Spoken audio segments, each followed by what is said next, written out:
So I'm Jess Dahmen, or I go by Jess, and I'm a PhD student. I'm in about my second year. We're trying to find ways to take paper-based traditional cognitive assessments, and we're trying to find ways to use technology to make them more informative and also more effective at measuring people's cognitive ability over long periods of time. I grew up in Uniontown, Washington, which is a very small town. It's about maybe 300 or 400 people. So I'm kind of a local person, I guess I'd say. When I was growing up, I was very interested in doing something with the sciences. And so I worked really hard in school, and I studied a lot and stuff, and I actually got a full ride scholarship to WSU. My mom is actually an artist, and my dad was more like a sports person. He actually works at WSU now. And so I want to contribute something to helping older adults with cognitive decline. When I was growing up, my grandfather had Parkinson's disease and my grandmother had Alzheimer's, and so I really experienced what happens to individuals who have these kind of diseases as they progress.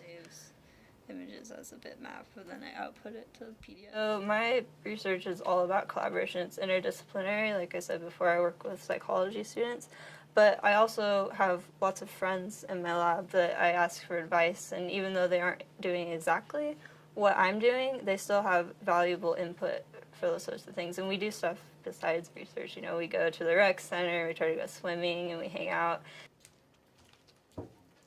My current research is we're just starting to basically replicate an existing cognitive test and make it digital, which is a trail making test.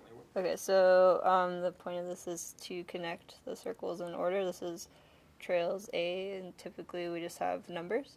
And so you can use a stylus to draw a line. If you make a mistake, there's a red X that appears.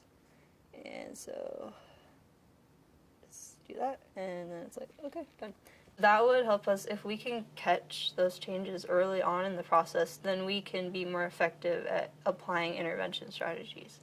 So when someone has already gone into dementia and they're very far gone, it's very difficult to help them improve their memory or other aspects of cognition. But if we can catch it early on, maybe we can do things that would be more effective down the road and they wouldn't decline as much. Computer science and coding and things like that, it's not as isolating as you might think. You're not sitting there at your computer most of the time writing code. You're actually interacting with people and problem solving and thinking about new ways to solve problems, and most importantly, working with people in other fields.